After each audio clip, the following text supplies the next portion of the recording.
ಆತ್ಮೀಯ H16 news ಅರ್ಥಾತ್ ಹೇ ಸಿದ್ದರಾಮಗೆ ಸ್ವಾಗತ. ನಾನು ನಿಮ್ಮವ MI ಅಥವಾ ಮಲ್ಲಪ್ಪ ಜೋತ್ ಅವರು. ಆತ್ಮೀಯರೇ, ಈಗಾಗಲೇ ನೀವು DKC ಕ್ಷಮೆ ಕೋರಿದ್ದನ್ನು, ಯಾಕಂದರೆ RSS ಗೀತೆಯನ್ನು ಹಾಡಿದ್ದಕ್ಕೆ ಕ್ಷಮೆ ಕೋರಿದರು ಒಬ್ಬ ಅಧ್ಯಕ್ಷರಾಗಿ ಅನ್ನುವಂಥ ನೆಲಗಟ್ಟಿನಲ್ಲೇ ವಿಚಾರ ಮಾಡೋ ಸಂದರ್ಭದಲ್ಲಿ ಒಂದಿಷ್ಟು ಟೀಕೆ ಟಿಪ್ಪಣಿ ಮತ್ತು ಎದುರಾಗಳು ಹೇಗೆ ಟೀಕೆ ಮಾಡೋರು ಇಲ್ಲಂತಲ್ಲ.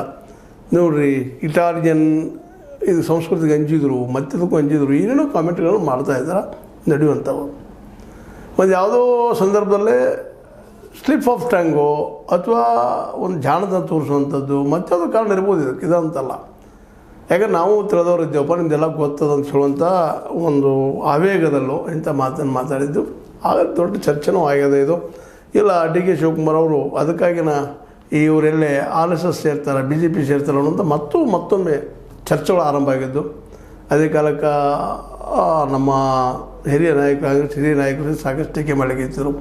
BK ಹರಿಪ್ರಸಾದ್ ಆಗಿರ್ಬೋದು, ಖರ್ಗೆ ಅವರಾಗಿರ್ಬೋದು, ಇನ್ನುಳಿದವರಾಗಿರ್ಬೋದು. ಇದೆಲ್ಲ ಯಾಕೆ ಅನ್ಬೇಕಾಗಿತ್ತು ಅನ್ನೋ ಮಾತುಗಳು ಬರ್ತಾಯಿದ್ದು.